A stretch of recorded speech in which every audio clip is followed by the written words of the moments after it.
Hello everyone, स्वागत है आपके अपने यूट्यूब चैनल सनी सर के एक नए क्लास में। हमने क्लास 10th के जो साइंस के मॉडल पेपर आए थे, जिसमें से फिजिक्स, केमिस्ट्री और बायो के जो है 2 नंबर वाले प्रश्न जो हैं आपको करवा दिए हैं एकदम आसान भाषा में। जाकर आप देख सकते हैं, इस चैनल पे जाइएगा, प्लेलिस्ट खोलिएगा तो साइंस का जो प्लेलिस्ट है ना, क्लास 10th साइंस, उसमें जो है वो आपको तीनों मिल जाएंगे। ठीक है, आज की क्लास में जो एसएसटी का मॉडल पेपर आया है, सोशल साइंस यानी कि सामाजिक विज्ञान, उसमें से हिस्ट्री के 6 लघु उत्तरीय प्रश्न थे। आई सब के हम आंसर देखें तो ना ही यूट्यूब पे मिला था ना ही गूगल पे, मिल भी रहा है तो इतना बड़का बड़का आंसर है, हमारा तो समझ में नहीं आया। तो हमारा लगा कि क्या आपको समझ में आएगा, फिर हमें लगा कि इस पे वीडियो बनाना चाहिए, तो फिर हम सोचे कि चलिए बना देते हैं, लेकिन के आसान हो जाएगा, है कि नहीं। देखिए यहाँ पे पहला प्रश्न है, हिस्ट्री के प्रश्न है क्लास 10th के लिए, कि वियना सम्मेलन का मुख्य उद्देश्य क्या था। और देखिए, ये वियना सम्मेलन हुआ था तो इसका मुख्य उद्देश्य क्या था। तो इसका मुख्य उद्देश्य था कि यूरोप में पहले के जैसा शांति व्यवस्था हो जाए, जैसे पहले था, नेपोलियन के आवे के पहले था। ठीक है, इतना भी आंसर लिखेंगे तो चलेगा, लेकिन थोड़ा हम अब इसको एक्सप्लेन करते हैं कि वियना सम्मेलन का मुख्य उद्देश्य क्या था। वियना सम्मेलन का मुख्य उद्देश्य यही था कि यूरोप में नेपोलियन के आने के पहले जैसा शांति व्यवस्था था, माहौल था, फिर वैसा ही जो है माहौल हो जाए। काहे कि नेपोलियन आया तो नेपोलियन जो है खाली युद्ध कर रहा था, अब बार बार जीत रहा था, जिसके कारण जो है निरंकुश शासन कर रहा था, अब पूरा जो है यूरोप को तहस नहस कर दिया था। इसी तहस नहस को जो है व्यवस्थित करने के लिए वियना सम्मेलन किया गया। अब समझ में आ गया वियना सम्मेलन का उद्देश्य क्या था। तो वियना सम्मेलन का उद्देश्य था यूरोप में फिर से शांति व्यवस्था स्थापित करना, जिसको जो है नेपोलियन ने युद्ध कर करके पूरा बिगाड़ दिया है कि नहीं। नेक्स्ट प्रश्न है कि जर्मनी की एकीकरण की बाधाएं क्या थी। ये जर्मनी के एकीकरण कहे के मतलब कि जर्मनी जो है पहले 39 गो राज्य में बंटा हुआ था। 39 गो में, जैसे भारत कैसे जो है बहुत सारा राज्य में बंटा हुआ है, वैसे ही जर्मनी जो है 39 गो राज्य में बंटा हुआ था। जैसे कि एग्जाम्पल में ऑस्ट्रिया हो गया, प्रसा हो गया, ये सभी जर्मनी के ही जो हैं राज्य थे। तो हम आपको समझाते हैं कि जर्मनी के एकीकरण की बाधाएं क्या थी। प्रश्न यही पूछ ले है तो बड़ी आसान है। जर्मनी के एकीकरण की निम्नलिखित बाधाएं थी। पहला कि फ्रांस जो है नहीं चाहता था कि जर्मनी एक हो, काहे कि जब जर्मनी एक हो जाएगा तो फ्रांस से बरियार हो जाएगा, तो फ्रांस जब युद्ध करेगा तो जर्मनी हरा देगा फ्रांस के। इसीलिए पहला जो बाधा था वो फ्रांस था, वो नहीं चाहता था कि जर्मनी एक हो। दूसरा जो था, इसी के 39 गो में से 2 गो राज्य था, ऑस्ट्रिया और एगो था प्रसा। ये ऑस्ट्रिया और प्रसा जो है ना, इसके जो राजा थे ये निरंकुश थे, तो ये सभी जो है अपना राजपाट खोना नहीं चाहते थे। इसीलिए इहो दोनों के राजा जो है चाहता था कि जर्मनी जो है एक नहीं हो, काहे कि ये जाके जो राजा थे उनका शासन जो है खत्म हो जाएगा। इसीलिए ऑस्ट्रिया और प्रसा भी जो है जर्मनी के एकीकरण नहीं चाहता था। कारण यही है कि जर्मनी की एकीकरण की बाधाएं क्या थी। तो जर्मनी की एकीकरण की निम्नलिखित बाधाएं थी। पहला कि फ्रांस नहीं चाहता था कि जर्मनी का एकीकरण हो, क्योंकि फ्रांस जब जर्मनी एक हो जाएगा तो जर्मनी जो है सबसे ताकतवर बन जाएगा।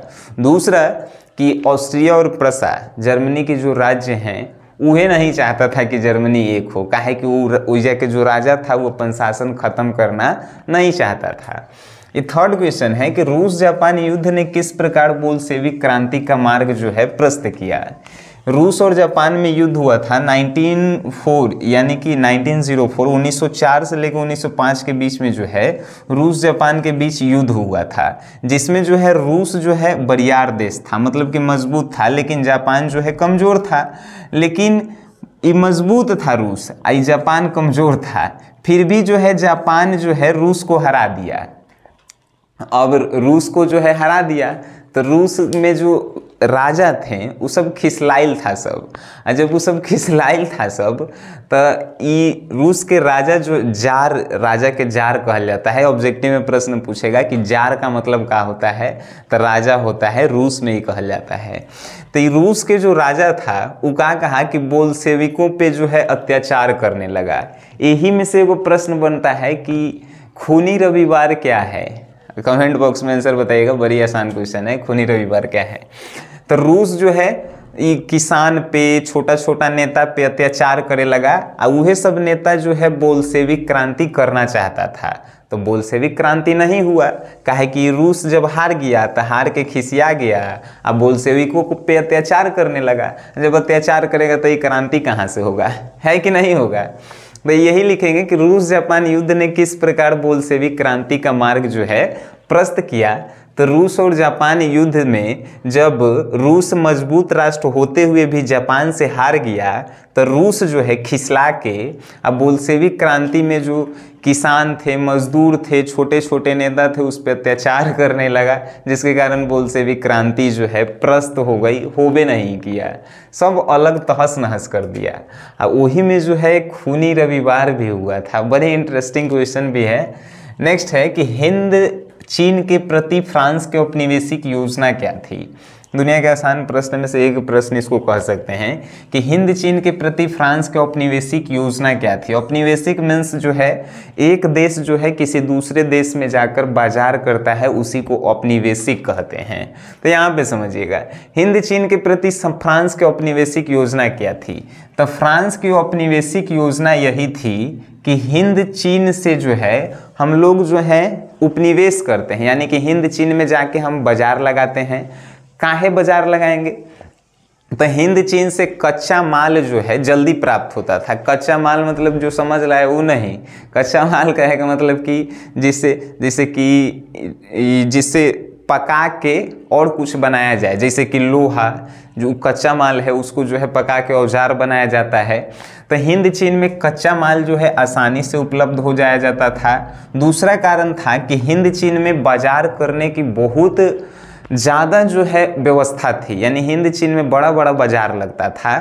तो यहाँ पे आंसर हम कैसे देंगे, तो हिंद चीन के प्रति फ्रांस के औपनिवेशिक योजना यही थी कि फ्रांस हिंद चीन में उपनिवेश को बढ़ावा देना चाहता था, क्योंकि हिंद चीन में से आसानी से कच्चे माल मिल जाते थे और हिंद चीन में बाजार की जो है बहुत अधिक मात्रा थी।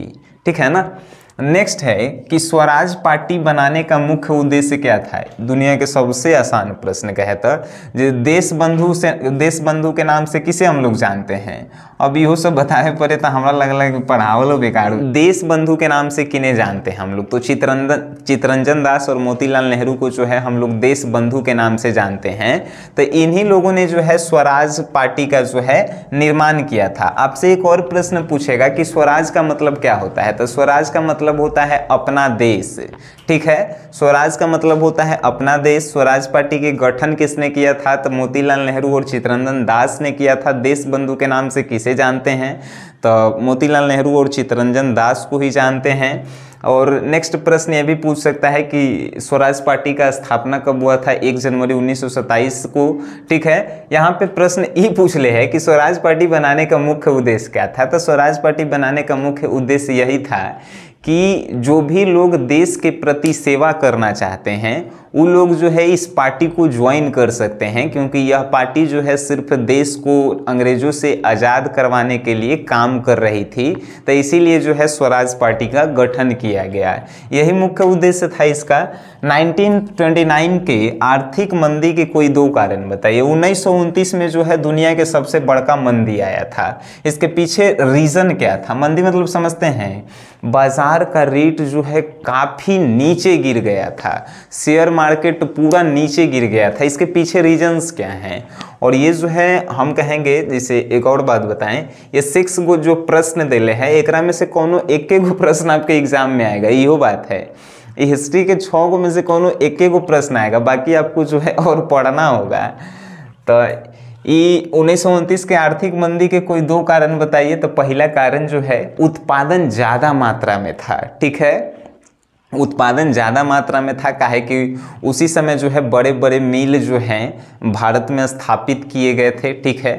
और दूसरा जो कारण है कि जो भी सामान था ना, उसका उत्पादन ज़्यादा मात्रा में होने के कारण स्टॉक ज़्यादा हो गया था, जो सस्ते सस्ते में जो है आदमी ले रहा था। तो आर्थिक मंदी होना जो है निश्चित है।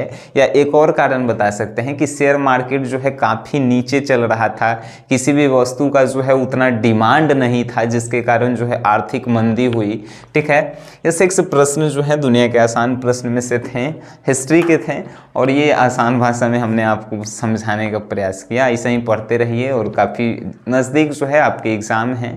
एग्ज़ाम में जो है हमारी जितनी भी मदद होगी हम आपकी करते रहेंगे, ठीक है। वीडियो देखें, अच्छा लगा है इसे शेयर कीजिए। वीडियो देखें उसके लिए धन्यवाद।